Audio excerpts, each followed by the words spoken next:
Log on, tune in, find out. Another good idea from Cambridge.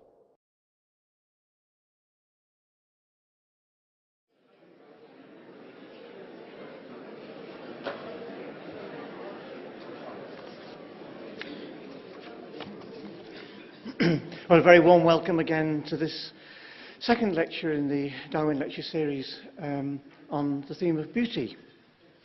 I said last week when I introduced the series that the organisers wanted to explore the often paradoxical nature of beauty. And tonight we're with the visual arts. And in the visual arts, of course, distortion and incongruity have been recurring and very stimulating themes, from Hieronymus Bosch to Hogarth to Picasso to Max Ernst to Francis Bacon, etc. Our title tonight is Beauty in the Grotesque, and our speaker is José Hernandez, who is himself an artist based in Spain. He works in oil and watercolours and with etchings and in lithography. He's had over 40 one-man shows all around the world. He's also illustrated books and designed the sets and costumes for a score of major theatrical productions.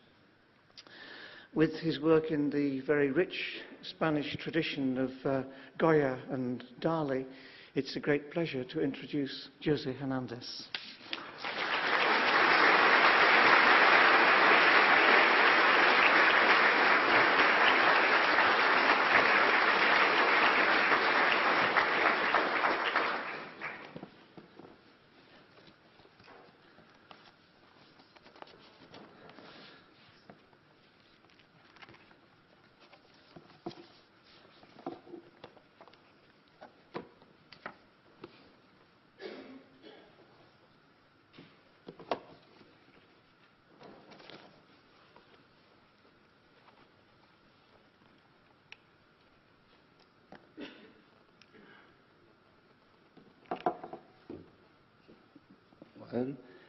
Ladies and gentlemen, I find myself in something or a quandary. You have done me the signal honor of inviting me to talk to you on the subject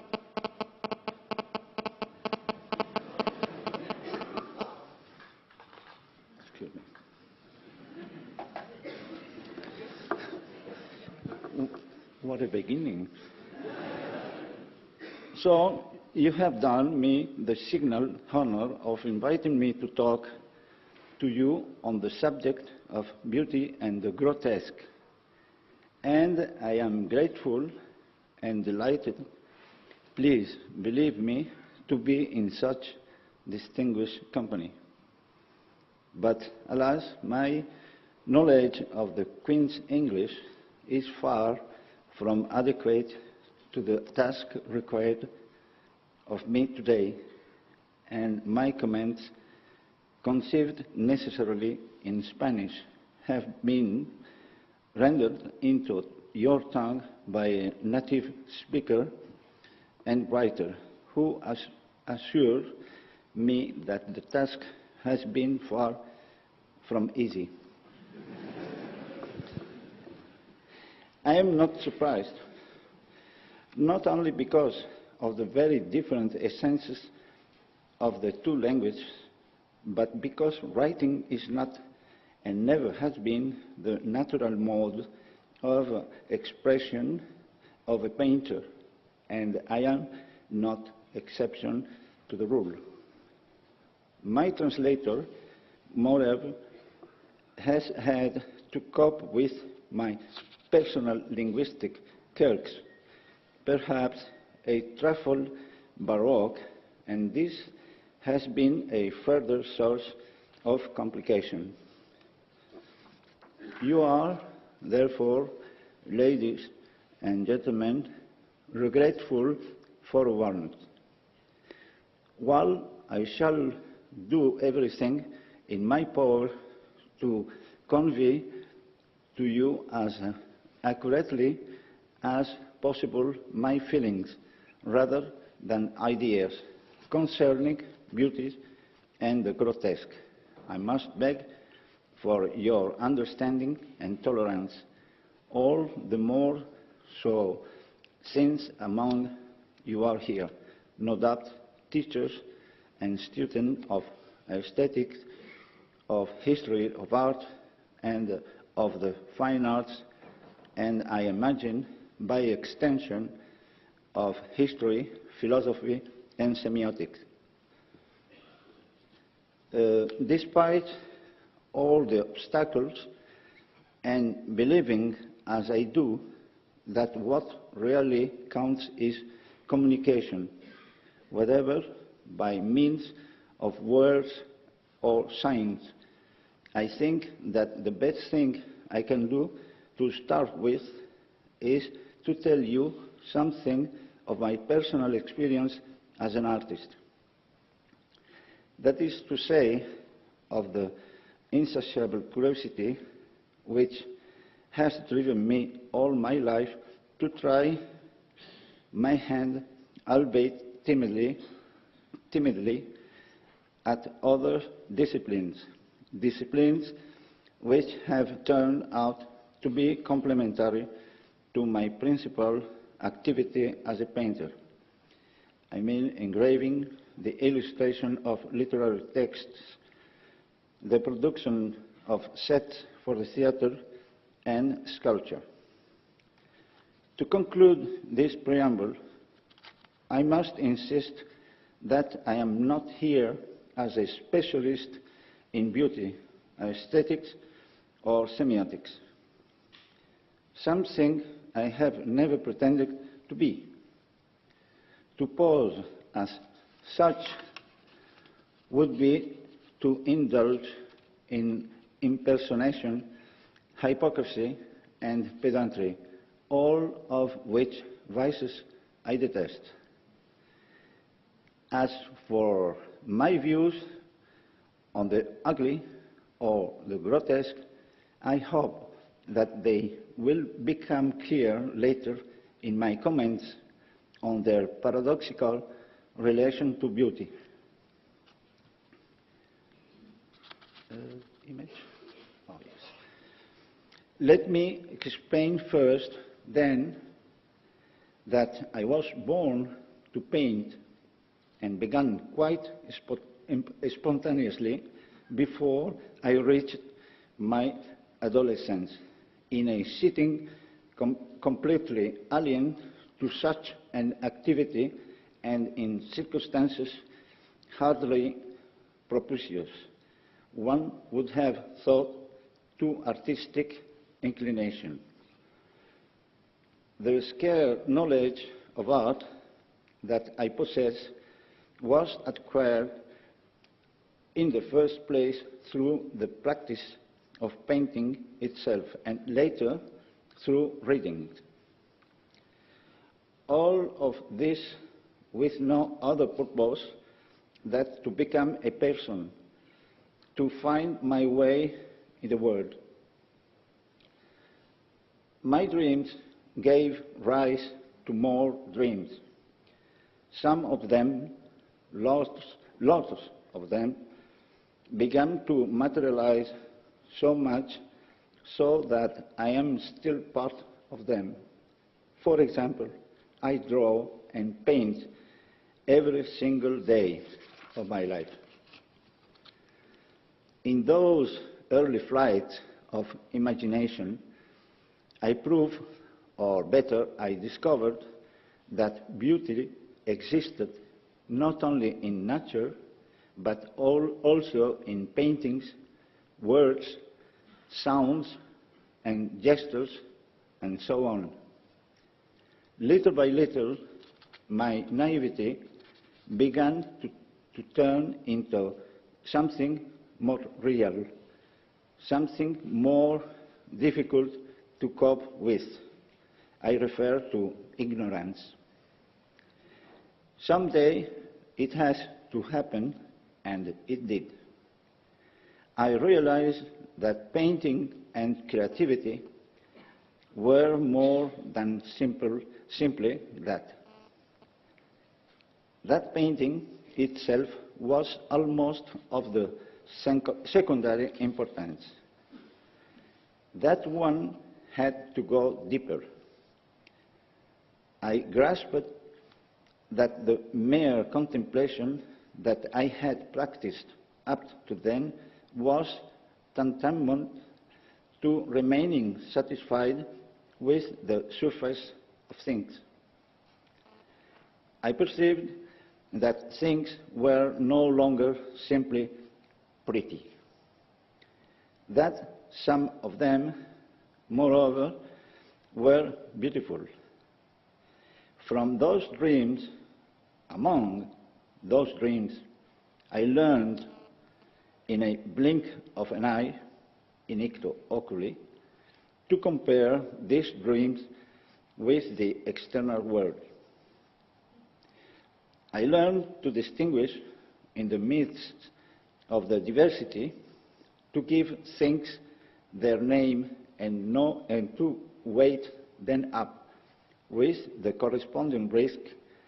This involved what beauty meant for me or for others. I admit that this made me feel different and that I suffered without understanding what this new phenomenon signified for me at a personal level. It took me a while to comprehend what the prodigy of beauty signified in the aesthetic category. For example, in Greek art, I grasped that despite the diversity of tastes, tendencies, or circumstances, artists succeeded in stamping their own style on their work, giving us certain clues to a better understanding of their respective personality and, with this, their different visions or interpretations of beauty. There are also innumerable versions of the same image or theme which, for diverse reasons, have become icons.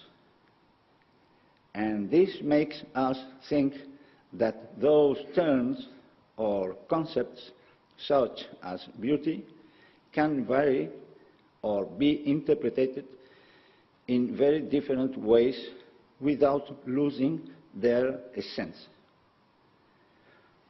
At all events, one cannot believe before starting out to paint that one is in the process of creating beauty, because no matter how exact the formula, if there be such, it is the result that proves whether a work attains the category of the beautiful. Beauty, that is, cannot be fabricated at will. The aesthetic object only manifests itself or fails to do so in the external world once the imagined work has come into existence. One theory of the origin of art holds that the empirical reality mixes the beautiful and the ugly automatically, just as nature does, so that in order to enjoy the beautiful in itself and for itself, it must have been produced or included it in a familiar context. As a theory, it is valid enough, although somewhat restrictive nowadays, since the familiar context can be different, or generalizing its point of departure can be fiction. Frankly, I am not sure about this or other theories, since in my case the impulse to begin a painting comes directly for a sensation captured or visualized relatively quickly on paper, most frequently without allowing any disturbance or attention to the so-called rules to inhibit or delay the representation of the initial prompting. In fact, no premeditation is involved, or very little, since the process is more spontaneous than otherwise. Later may be changed, but generally minimal. Another phenomenon which normally occurs at the fearful moment in which one has to face the as yet immaculate surface of the canvas or drawing paper is a sensation of vertigo, and vertigo that lasts as long as the sensation itself, whether this be protected or ephemeral.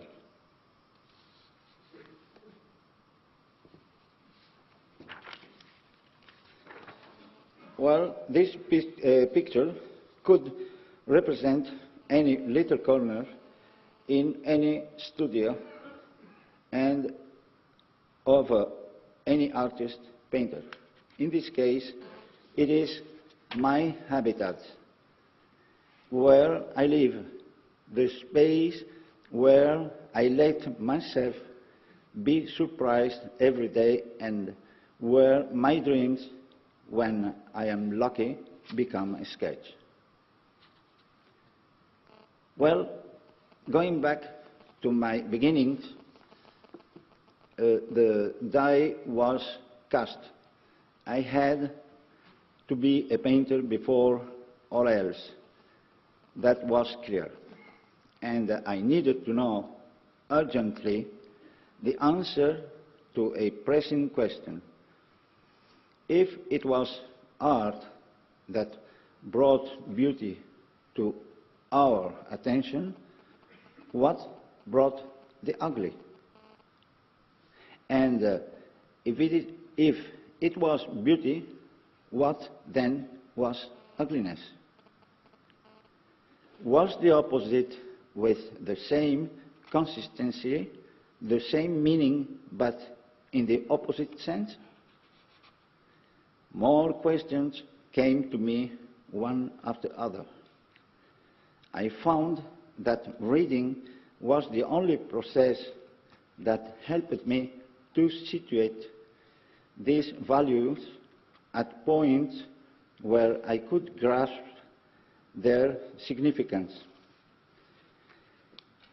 I went on painting, of course, painting naturally, almost in frenzy, as I still do, reaching out for everything that presented itself without knowing whether it was good or bad, including for the health of the adolescent I was then.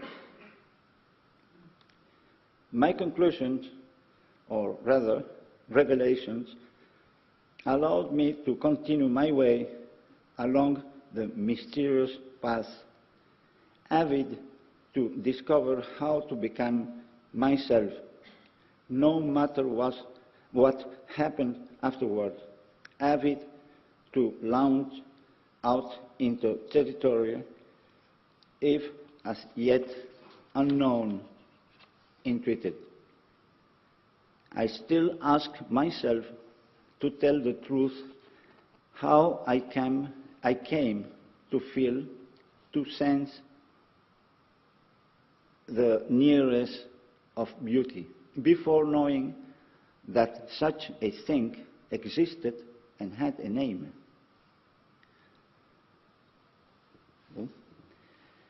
This painting by Diego de Velázquez, the Venice in the Mirror, well known in this country, represents for an artist who could be myself one of the clearest examples of beauty in painting.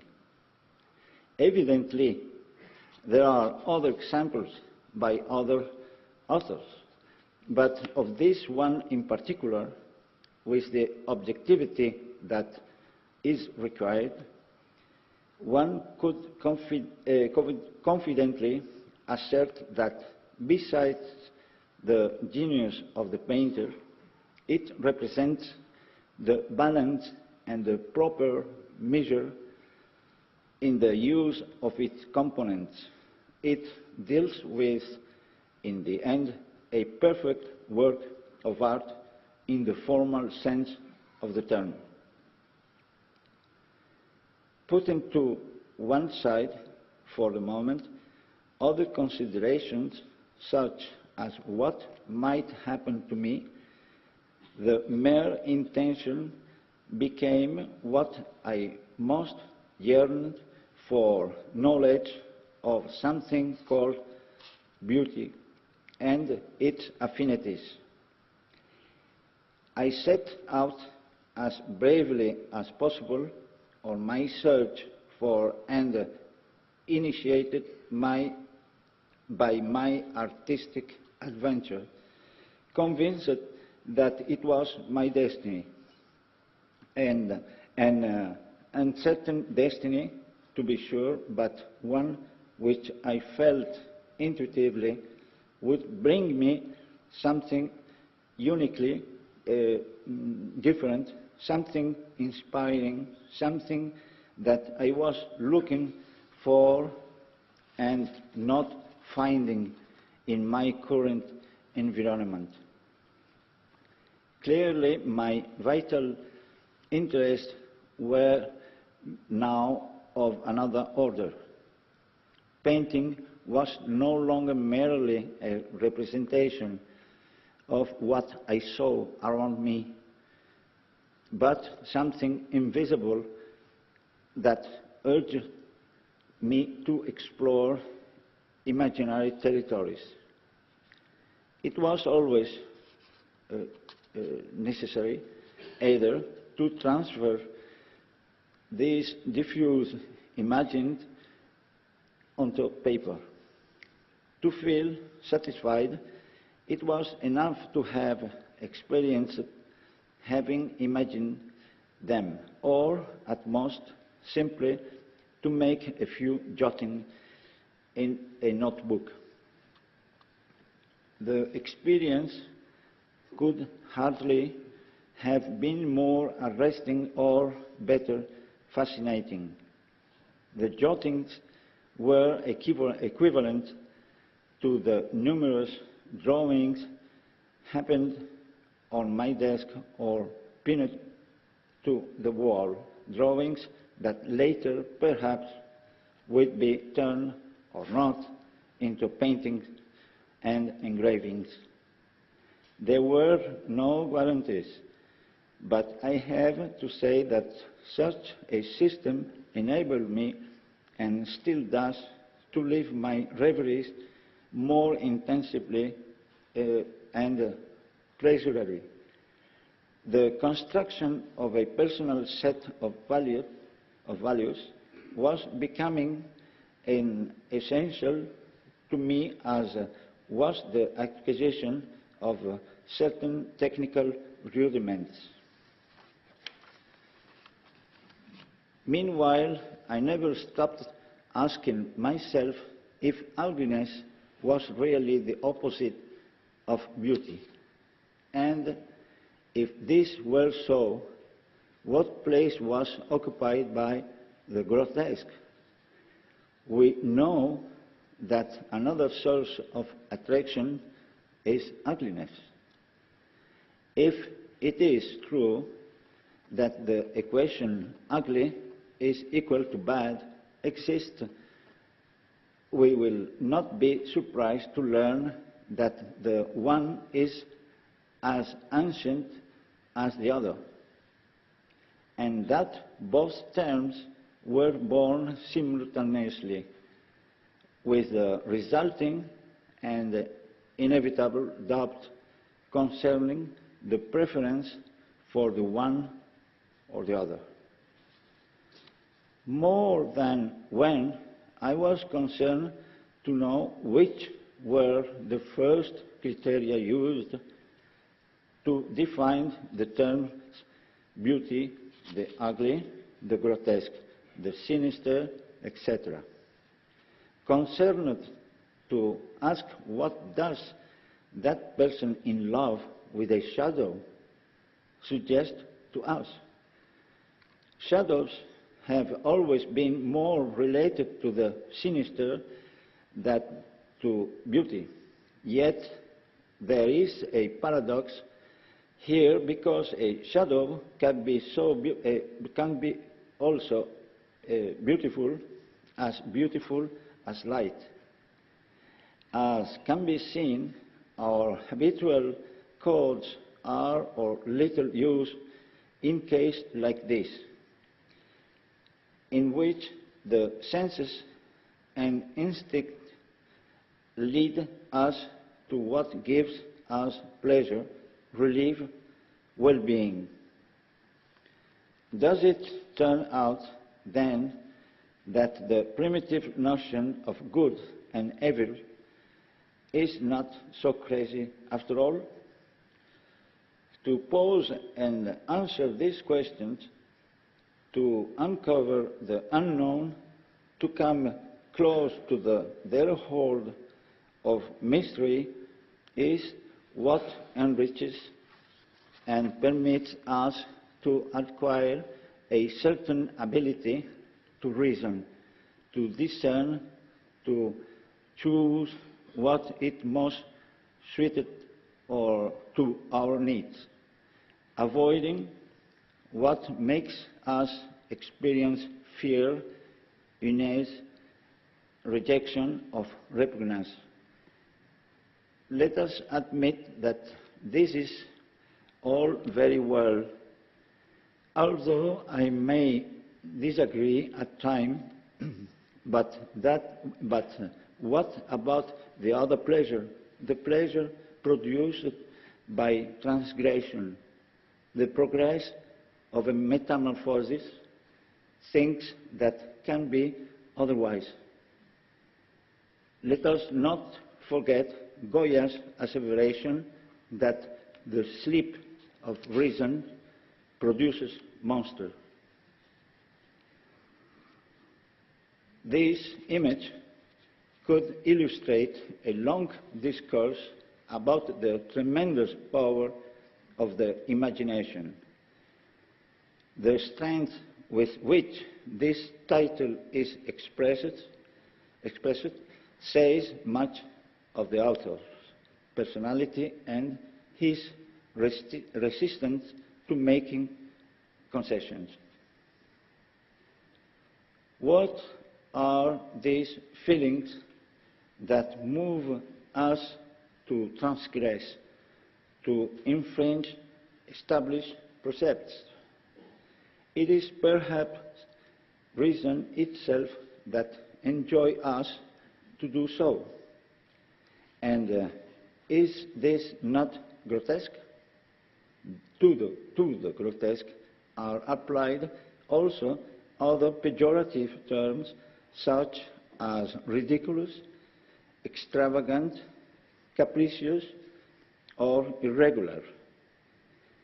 This being so, we would have the same reaction on seeing a top hat, a moustache, a portrait, the funnel of a transatlantic steamer, a bulldog, a pig, and so on, or on perceiving the reverberation of a sound. But it is not so.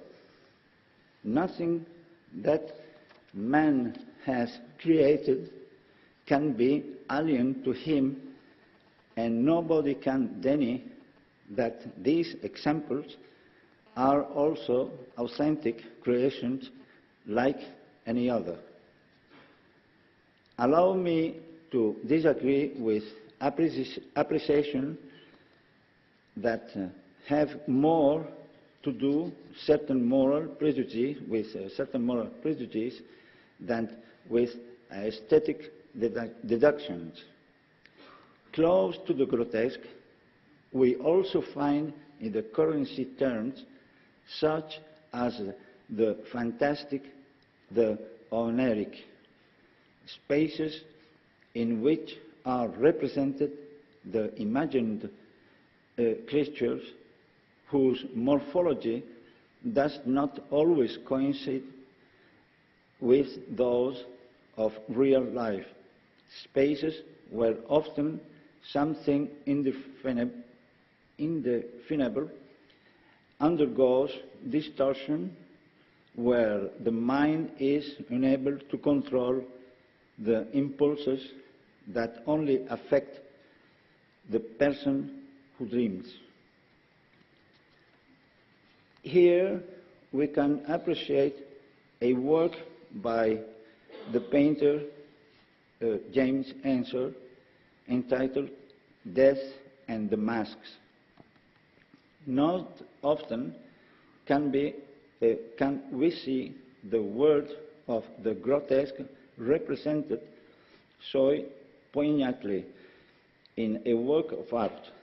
The mask, criticism, mockery, even irreverence occupy an important part in both his painting and his engravings, often through the use of graffiti, placards, allusive signs. And now that we are imagining, let us remember that in the Hellenistic period, which has had such an influence on our Western culture, endeavors such as art, philosophy, literature, and navigation, for example, led to the exploration of distant lands, thereby greatly broadening our knowledge of other civilizations with their descriptions, mainly legendary and rich in fantasy, in which there appear misshapen human forms, monstrous animals, fauns, creatures with no heads, androgynous, chimeras, and so on and so forth. The encyclopedias incorporated these never previously imagined figures in their pages, thereby greatly enlarging our general culture with panoply of monsters that generate fear, monsters used as a threat against wherever fails to comply with the norms imposed by the power.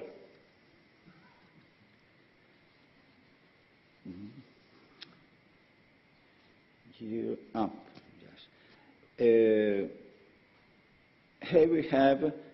we have some fragments of the Chronicle of Nuremberg, 15th century.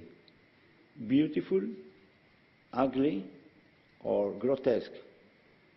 No, they are a product of the imagination, and as such, the materialization of some concrete ideas that render service to a determined discourse, and that is how it is considered.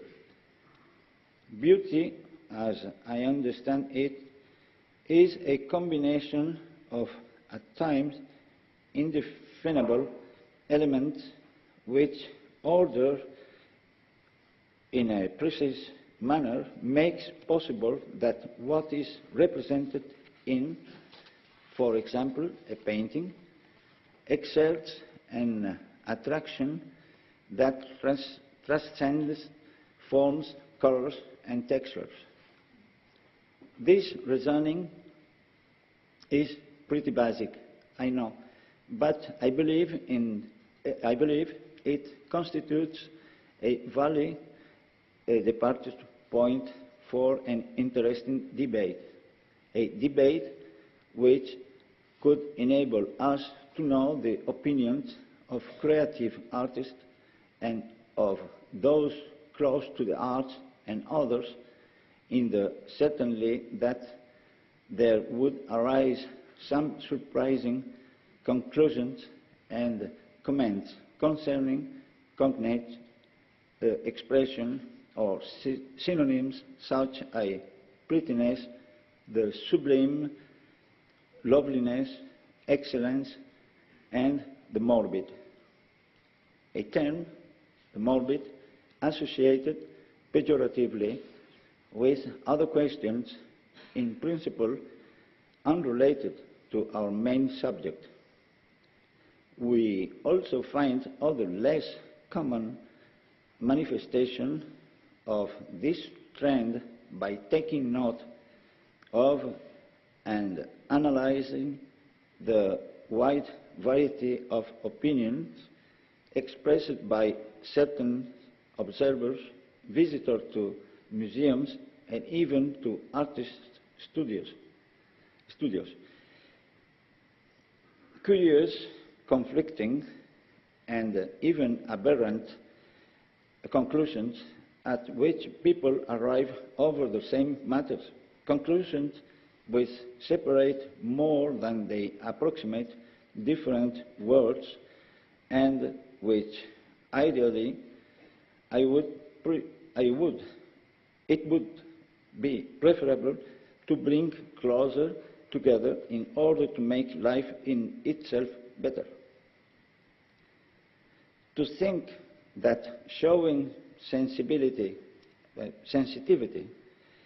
can be a sign of weakness proves the necessity of constantly revising these concepts, although it may involve having to question at times the virtues of the educational system of a society such as ours, a society little given to reflection and more inclined to banality and insane consumerism.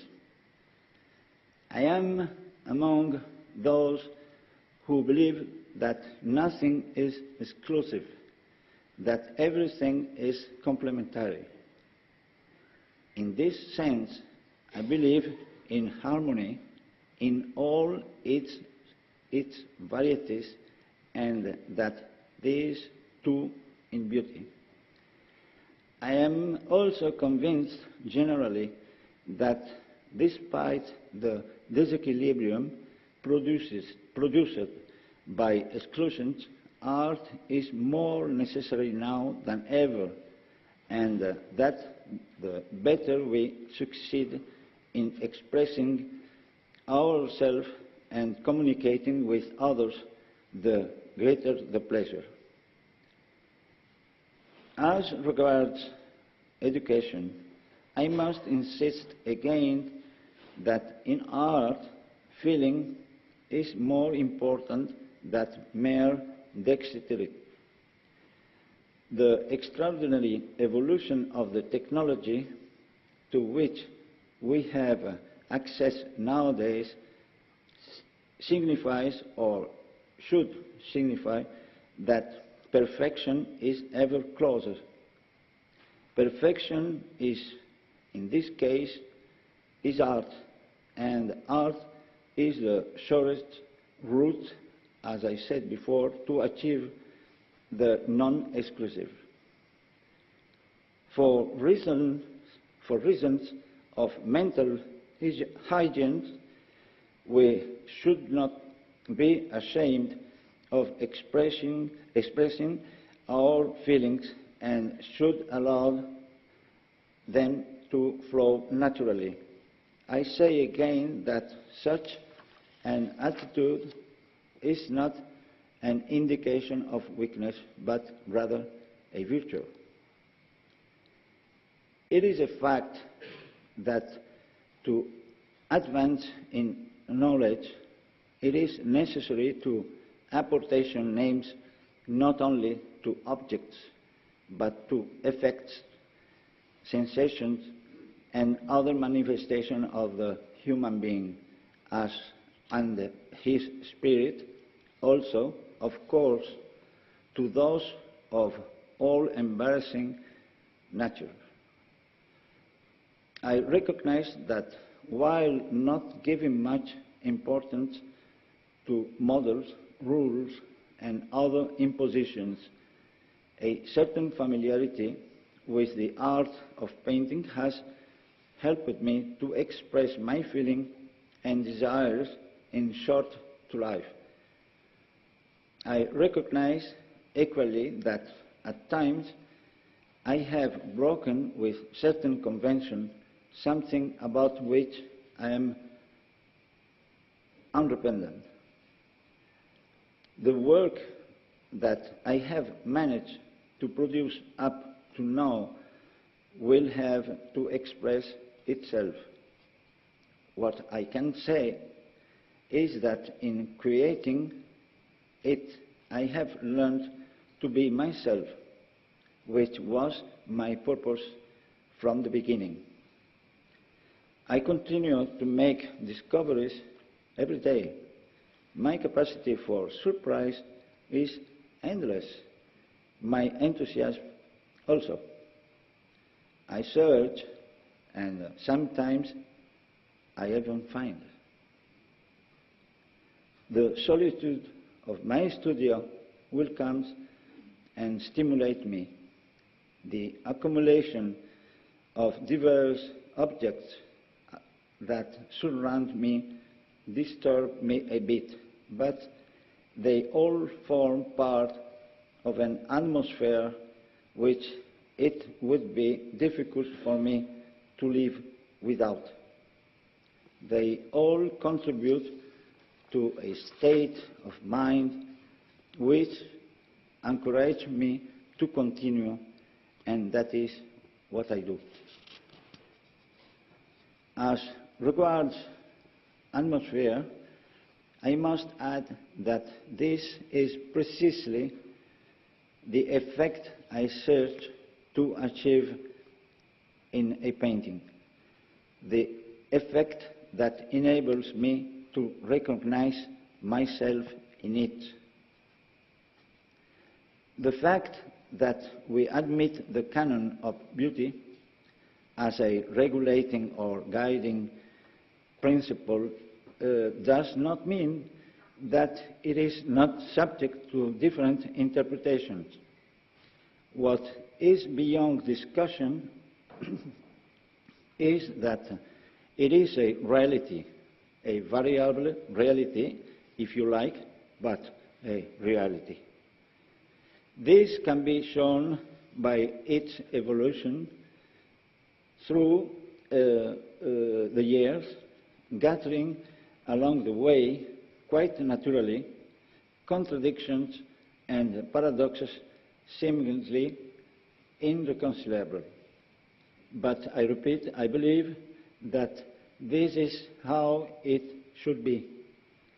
For me, beauty has always had more to do with intuition than with respect for a canon which, moreover, has changed down the years in accordance with the usage, modes, or other needs, depending on the moment and the place.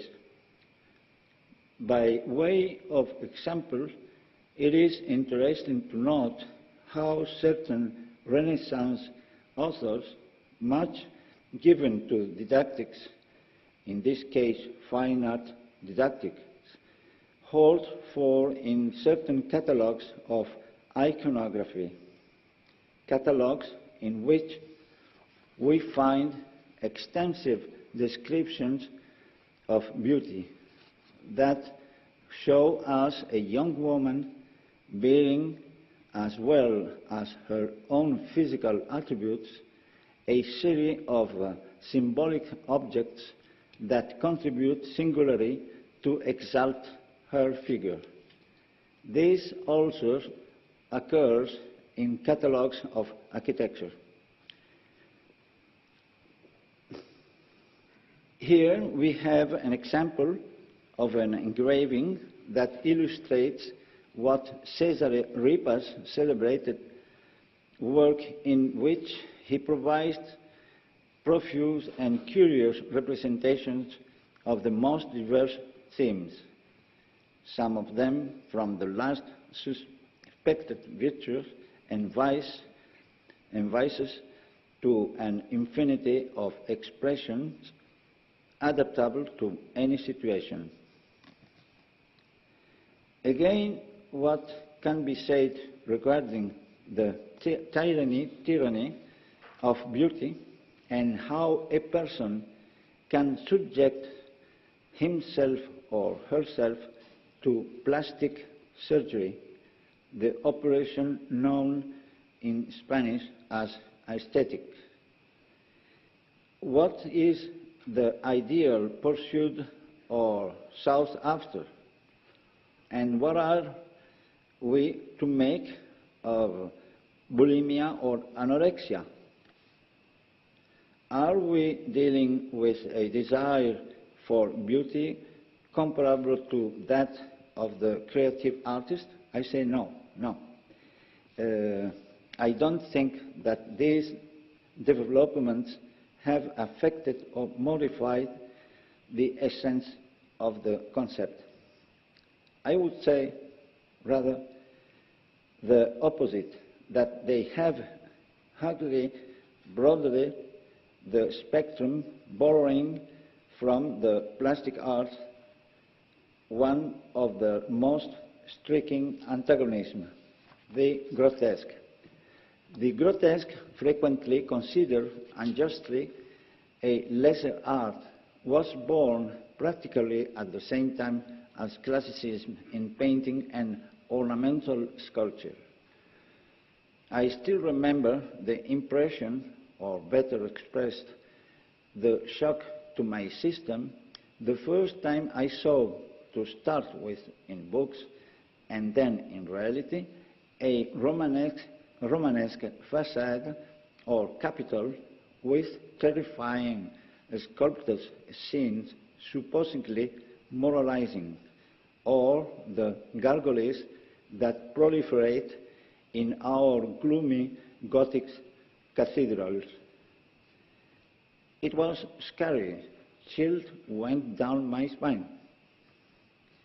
Now that we are on the theme of morality and exemplarity, were these the best example of beauty? Not exactly. Were they perhaps example of the grotesque? At all events, they were and are works that, stripped of their truculent messages, turn out to be artistically and objectively admirable, although they don't belong to the category of the beautiful or the ugly. And by the way, what is the ugly? Is ugly the opposite of beautiful? Perhaps, or that which doesn't fit in with the infallible formula of a given concept or precept. But let us return to what really interests us. Let us continue to ask what beauty means to us personally. Beauty is what one imagines it to be. It is in the eye of the beholder. However, we must go beyond this celebrated aphorism. It is said, and it seems likely, that the imagination knows no limits. If this is true, it could also be said that if there were limits, they would be or are those of the human being. Often, imagination transforms into beauty what it is not beautiful, and the reverse.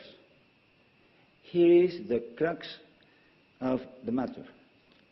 Idealization is often linked to people's imaginative capacity, and this can cause many surprises. Art is a human product, and as such, it speaks to human beings about themselves. And talking about human beings, let us not forget their capacity to imagine things that are invisible but can be perceived without giving any explication.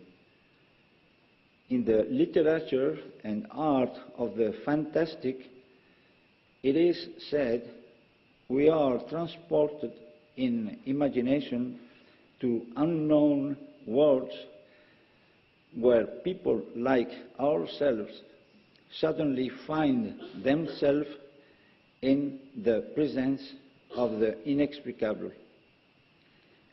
Only by means of such intimate perception do we succeed really in discerning between what we like and don't like, between what attracts and repels us, between what transmits us a sort of positive energy or, on the contrary, what makes us miserable. Beauty is not an easy term to define. I have often had the sensation that the definition has not always taken in consideration the component mystery, which is undoubtedly contained. We draw closer to the definition. We penetrate deeper, but always for this reason with the certainty of never arriving to the bottom of the question. Could this also be mystery?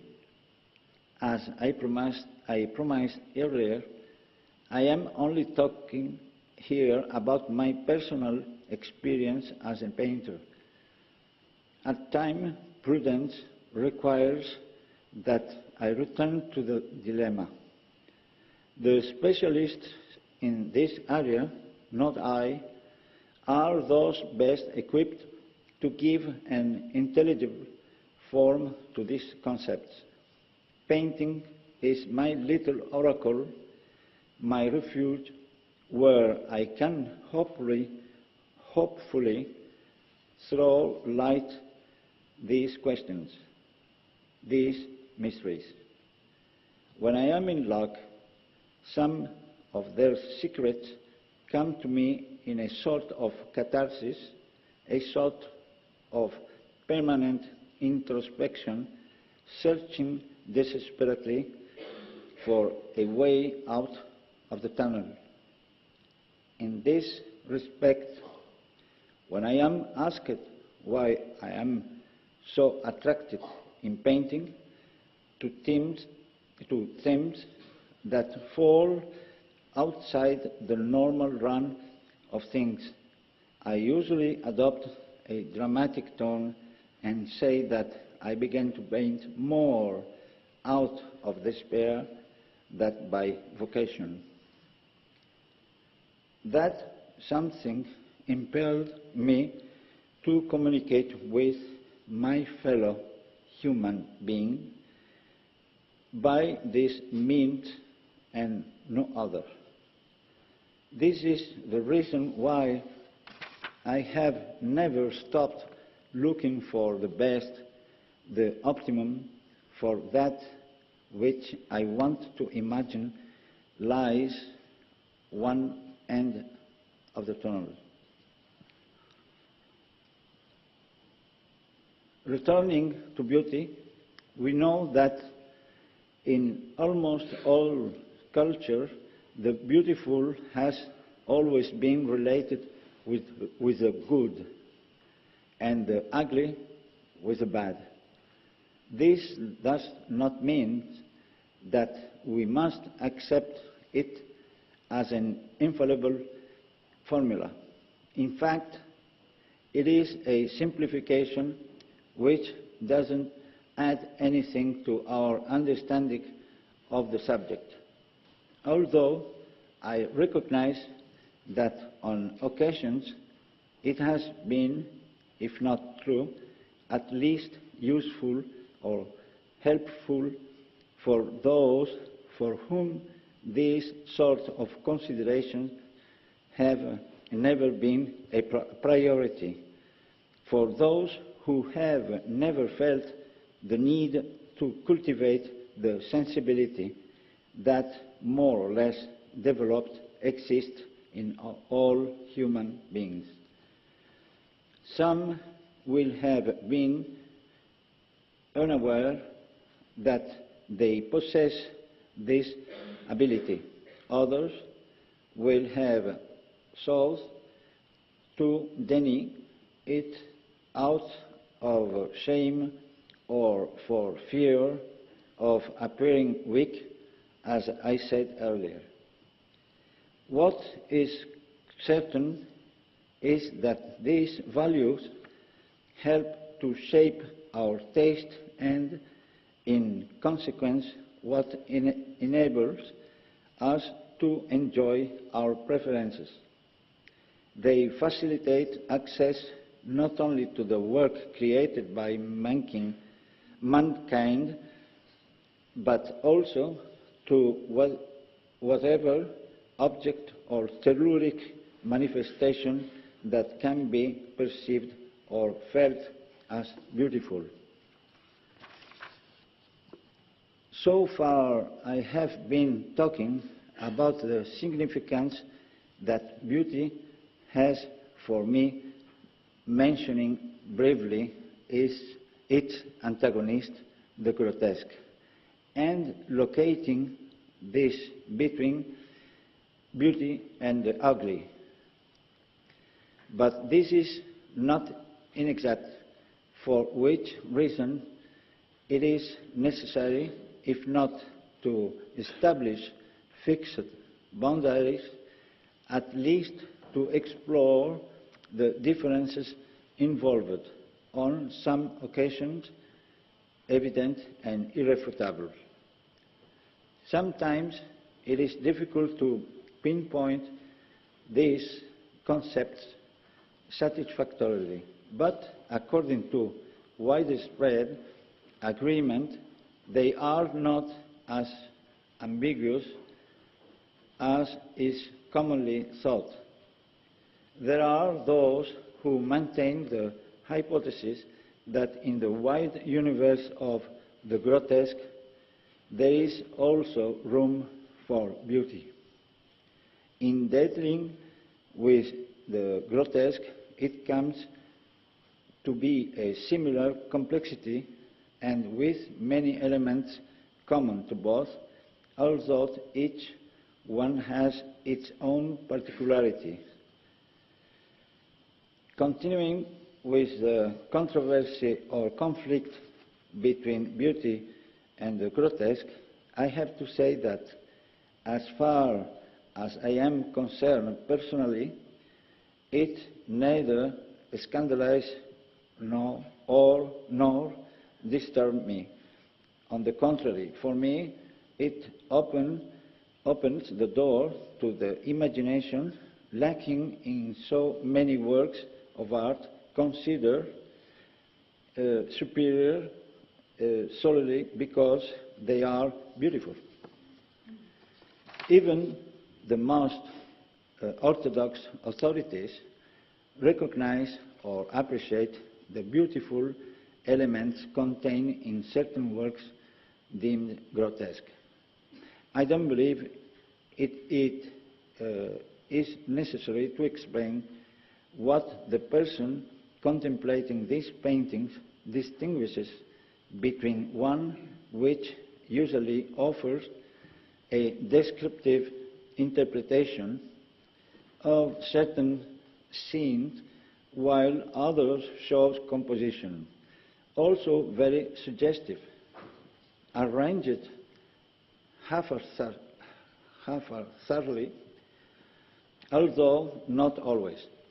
In both cases, they reveal an undoubted virtuosity or preciousness.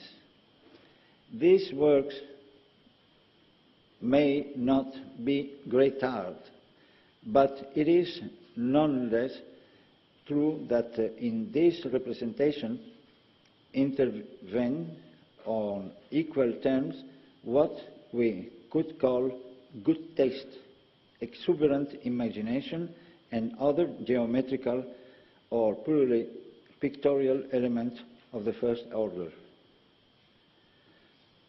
This is a fragment chosen at random of the mural painting of the triclinium in Villa Carmiano on the theme of Neptune and Amymone in the 1st century before Christ, after Christ, on the Verano Hill, Gulf of Naples. In my judgment, the feminine figure is of extraordinary beauty in spite of having been extracted from a conjuncture which has been denominated grotesque for purely formal reasons. In general, these basically decorative paintings contain a considerable amount of competent workmanship, skill, and a remarkable technical ability. It is true that taken as a whole, their discourse is more superficial, dispersed, and at times unsubstantial, and apparently of little depth compared with those other works termed major. Now is when one realizes how much fascination or passion we put in our contemplation or study of their works, and also when, at times, the doubts arise. Whatever our conclusion, and judging by the denominating aesthetics of the majority of the elements that surround us, is our daily life, the fact is that we need beauty as well as grotesque.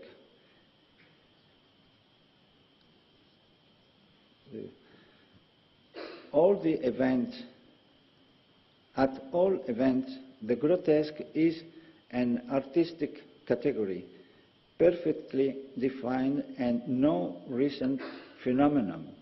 Far from it.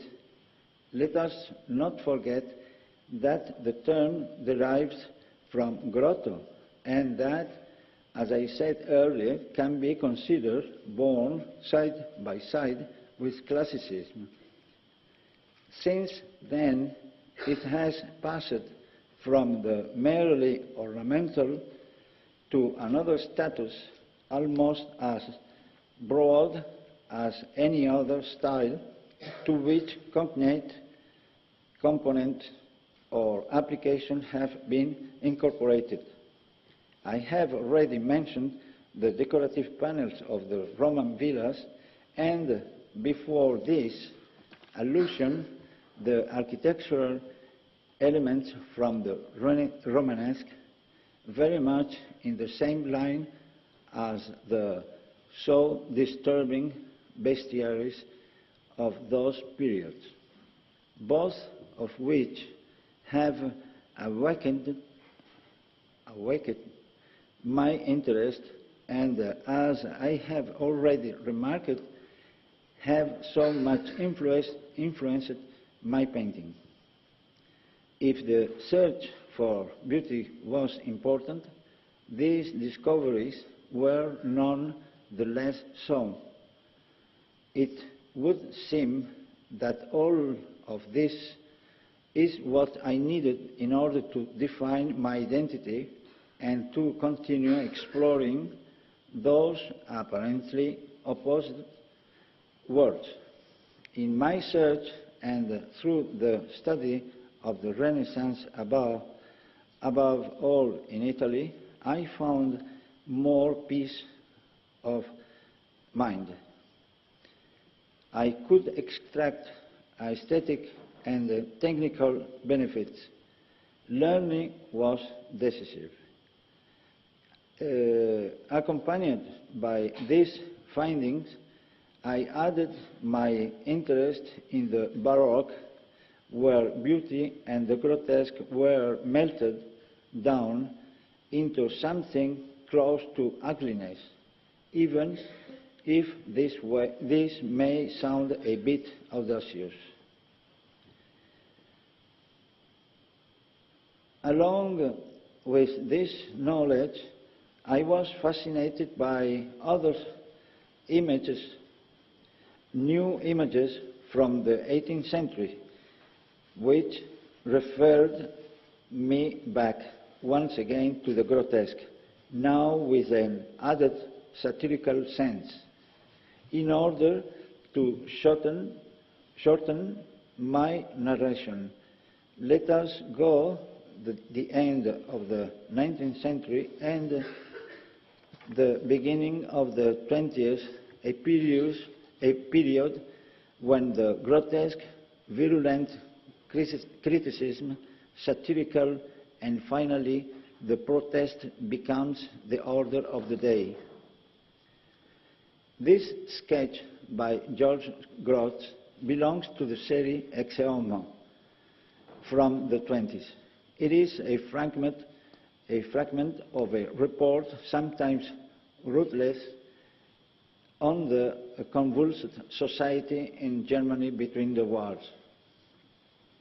These works do not only remain a criticism, but have a place in the great history of universal art by dint of their understanding, one might say, indisputable quality. We find the same thing in literature and in the theater, from domestic comedies to rural dramas. And let us not forget fashion and its striking and extravagant complements. Those archibaldesque hats made of fruits or with taxidermic jewels, for example, birds in a nest, the leopard skin coat and tube-like skirt, the design of a dragonflight lamp to a bridal gown like a wedding cake, or the design of a exquisite funeral statuary of the nearest cemetery.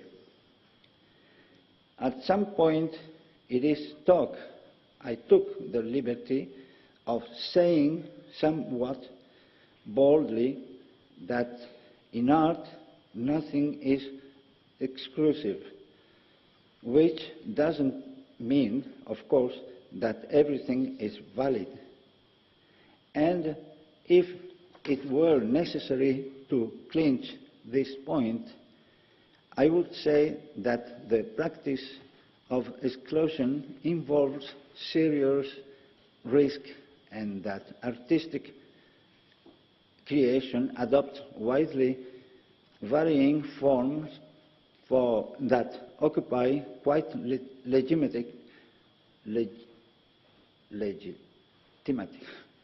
areas that, while very different, nonetheless are complementary. To travel in a single direction, except when driving down on one-way street, is, in my view, a great mistake. Diversity enriches by its own nature, and this begins. So art embraces an infinite variety of objects and effects for its own benefit.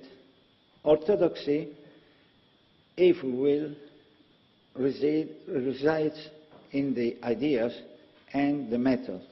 Painting as a medium is the result of a mixture of diverse materials that provide, in their most basic application, texture and color. In my opinion, systematic exclusion is bad practice. Positive values are positive in themselves and not by the elimination of what we think insuitable. The practice of exclusion, I think, can lead us a sort of undesirable limitation. The grotesque is an art with its own personality, its own resource, and its wide-ranging registers. In all events, it could be argued that if or if not, the grotesque represents, let us say, the chronicle of the unofficial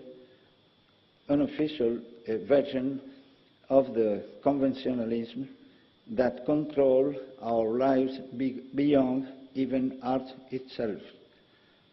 Or perhaps it is the hidden face that represents transgression. This, according to my way of seeing things, is equivalent to an appreciable and salutary exercise in freedom and imagination. To see oneself reflected in a mirror, for example, is not sufficient, since we know beforehand whom or what we are going to find there. And if it is not what we wanted to see, we can have remedial recourse to cosmetics in order to become what at the moment we are not. In this sense, let us remember that the mask or disguise represents in carnival or theatrical iconography, and by extension in painting, which in itself is a reflection of these and other hidden phenomena. It may be debatable, but in imagined world, it's natural that only the imagination is really real. This apparent incongruity reminds us that in these questions one must tread variously, because the nuances acquire an enormous importance. The grotesque, for example, is not, as is sometimes maintained, equivalent to the pathetic. The grotesque has been considered as a classical and concrete allegorical style, and this means that the synonyms that have habitually been attributed to it are inadequate. The difference is clear. Examples such as this one are commonly found in conversations almost always informal, for which reason I prefer to qualify this error as linguistic lapses, since anyone who embarks on a discussion of the subject knows full well that they won't be talking about the same thing. Well, ladies and gentlemen, if this lecture seems a bit chaotic, I must ask once again for your indulgence.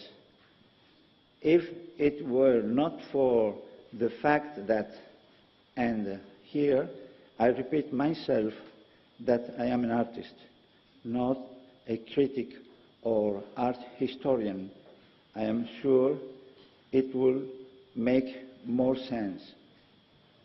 As I said at the beginning, my first attempt is painting were those natural and inevitable in the case of a youth absolutely ignorant of the medium and whose only desire was to somehow represent those elements he found within himself, alien to the external world.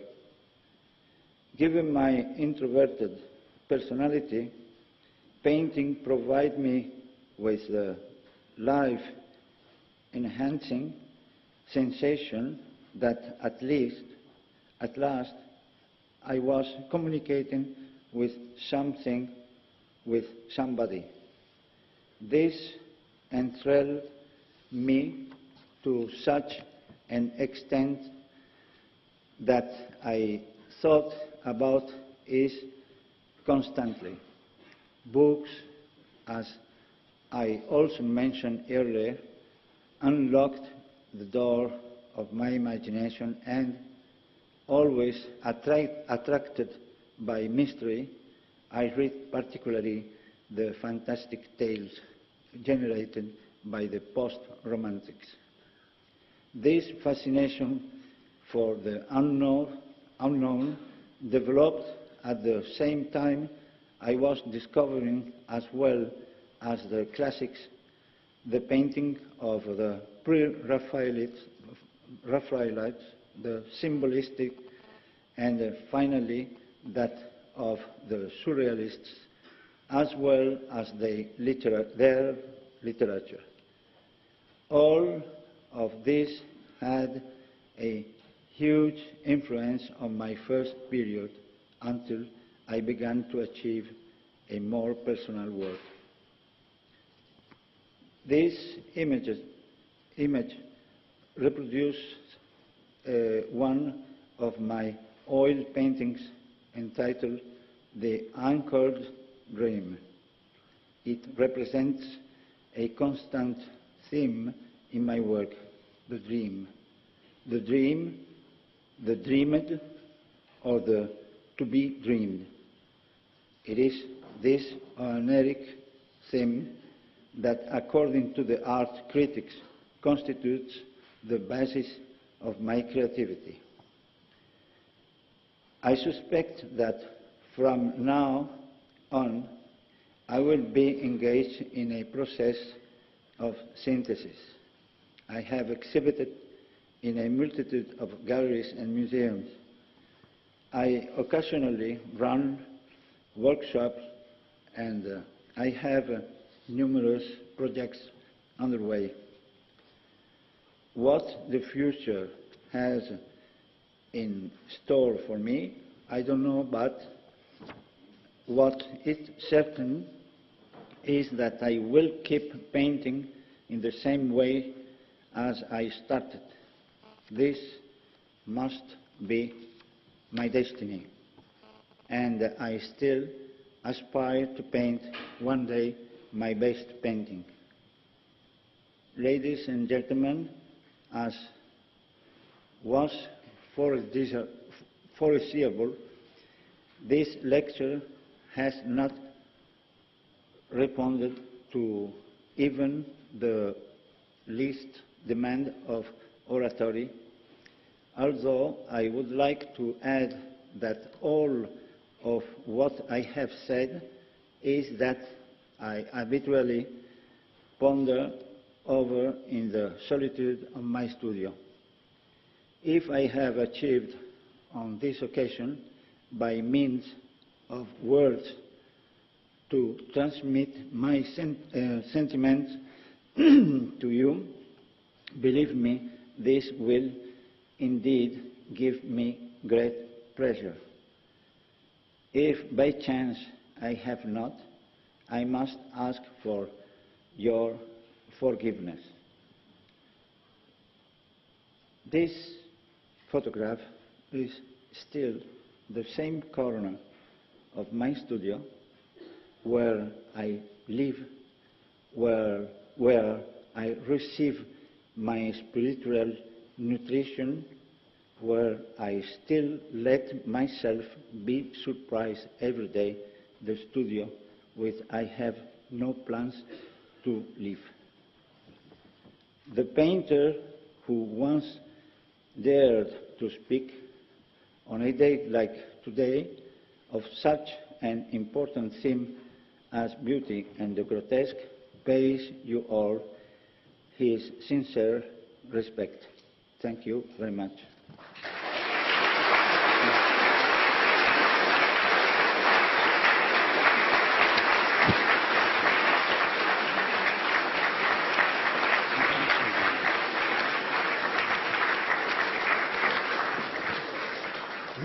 Well, last week we heard how the pursuit of mathematical beauty is used to deepen our understanding of the natural world, and this week we've heard how our appreciation of beauty can be enhanced by the exploration of ugliness. José Hernandez has shown us how the visual arts use incongruity and distortion to draw attention to reality. And it has been fascinating to hear so creative an artist discussing his own creativity. I'm sure that we shall all take away with us memories of his images, combining this extraordinary imagination with breathtaking, meticulous draftsmanship. Thank you very much indeed.